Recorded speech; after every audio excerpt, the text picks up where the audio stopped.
Ms. Hines, Lori Hines is here with me in the courtroom. Ms. Meyer is in the conference room. She called this morning and said she was sick. I didn't know what that meant. I was concerned because she had never contacted Community Corrections for pretrial supervision until last Friday. Right out of the gate, something feels off. Missing check-ins while on pretrial, that's a big red flag. So is she actually sick or already losing credibility with the court? Then she called this morning and told them she was sick. But anyway, she's here now, and that's good. I'm not sure. What kind of sick are you? You got a mask on, like respiratory? Like I feel COVID symptoms, but I have not tested positive for COVID. But yeah, it's in my chest and my breathing. I just don't want to get anyone else sick. We'll address this. All right, Ms. Hines, what would you like me to know here? You would know most of all the facts. It just was an unfortunate situation that happened at Walmart, that the incident that caused my client to take the prepaid gift cards. So she's here today. I know she wants this. She doesn't have a criminal history, so I know she want that to be taken into consideration. But she knows there's going to be a penalty for what she did, and she's a mother of children and primarily used the money for her kids. So did you spend all $3,900 worth of the gift cards? No. How many did you use? I've used a little bit off of each one, but I know I didn't use the full amount. But I honestly can't sit here and tell you, like dollar sign wise, how much it is that I did spend. I know I spent. Well, apparently Walmart reimbursed this lady, so I don't think she's out anything, but the restitution, what happened to the rest of the gift cards? They're still on the gift cards, but I do not have the gift cards anymore.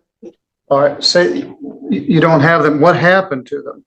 I felt guilty and it was wrong. This is where everything shifts. Judges don't just hear answers, they read behavior. And vague, all over the place responses, that's how credibility starts collapsing. Be honest, does this sound like the full truth to you? On what I was doing, so I moved, so they're wherever they're left. I don't have them on me. I don't. All right, well, one thing that I look for to see whether people telling me the truth or not is whether they give me a direct answer or say 3 paragraphs. Let me ask you again, what happened to the remaining gift cards? I left them when I moved.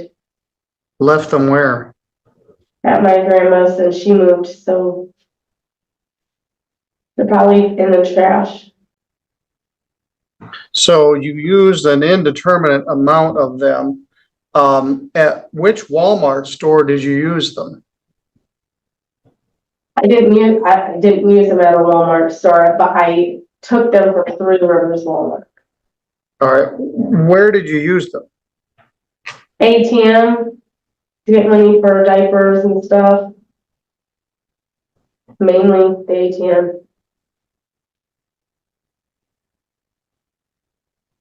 I would really like to know where this money was spent, whether it was spent at Chili's or so you just get cash. And I'm also interested in how much you actually stole from it. All right, your lawyer says you don't have any criminal record. Did you get charged with anything, any place? Like I've been charged for this? That's not true. You were charged with theft in Elkhart County in 2022. You pled guilty to a larceny charge, and they put you on a 1-year suspended sentence and a pretrial diversion. Your name, your date of birth. So you're not telling me the truth about having a criminal history. You're not telling me the truth about what you did with the cards. You're not telling me the whole truth about where you spent the money. So I don't know how much is true and how much is not true. So how would you like to do about 90 days in jail? That sound good? Please don't. I got babies. Yes, that's unfortunate. So let's back up. How about if you tell me the truth? Tell me about your theft charge in Elkhart County, Indiana.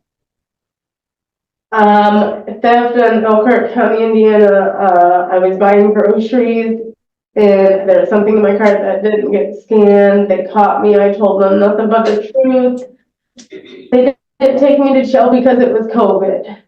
All right, and now you're just with three other people or two other people Yeah. stealing in South Bend, and you got picked up on our warrant. And All right, tell me how much money of this $3,900 do you believe you actually spent? about two and a half grand on clothes, on diapers, on food for my kids. And I mean, maybe gas money, but other than that, it was for my kids. Well, it wasn't your money. And you I know. felt so guilty about it, you just left them there, so maybe somebody else could find them. That's like finding cash. I don't believe that part of the story either. So, what are you doing now? Are you working someplace? I have a job. I called Melissa, my check-in lady, and I even told her I had interviews.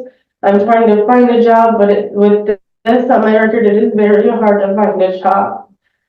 I was doing Instacart, but they did a background check on me and they canceled that because of this.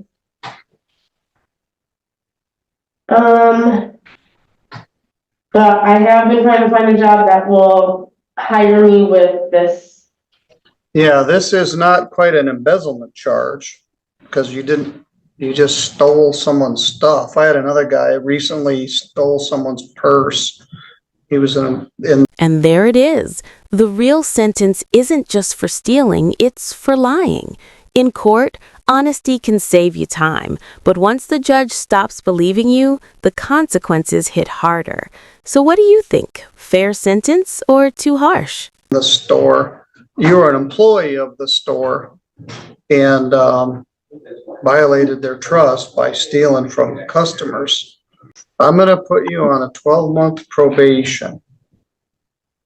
I'm going to put you in the embezzler group, whatever's left of it. Our next client may be going in there also. Is that what you were talking about last time I was here? Yes. Okay. I'm going to sentence you to 34 days in jail, credit 4, leaving 30 days to serve for stealing and then lying about it. I'm going to have the probation department schedule it. You've got children, and we may need to do this on weekends or something for childcare.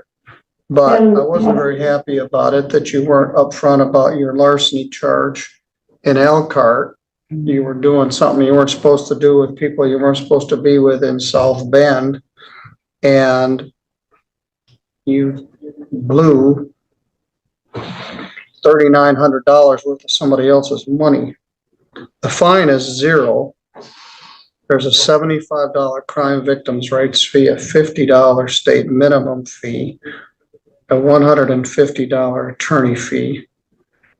I'm going to waive the probation oversight fee because you owe $3,900 restitution to Walmart. They reimbursed the lady because you were an employee there. Someone stole my son's wallet at Walmart and we never recovered it. And Walmart said, hey, it wasn't our problem. Well, let's add that up. $4,175. That's not a lot for a young mother with no job. I mean, it is a lot. So we can be some flexible, but there's a jail component to this. This used to be a felony. It was reduced to a misdemeanor, which was a gift. And you weren't forthcoming about what transpired. All right, I'm gonna order no drugs and no alcohol, although I don't think those are a factor here. And you also have to pay for the group. This is gonna be very hard for you to pay this restitution, but you owe it. One of the issues here, sometimes temptation has a big red flag and says temptation 100 yards ahead, but mostly it just sneaks up on you and there it is. So you took these prepaid gift cards, $3,900, and then you spent them again and again and again. So temptation shouted in your ear and you ignored it. So it wasn't one moment of weakness. You stole them and then you used them over and over again, at least $2,500, probably or possibly more. That's why there's a jail component here. What I want you to do is go downstairs briefly and check in with the probation department. You're not well. I will give you, just check in with them, then you can call in. You're gonna be put on probation. We're gonna schedule that 30 days of jail. It may be even one day at a time, I'm not sure, but we'll work that out. Okay. All right, Ms. Hines, anything further? Nothing, Your Honor. All right, you can show her where to go Yes, I downstairs. will. Thank you. Thank you.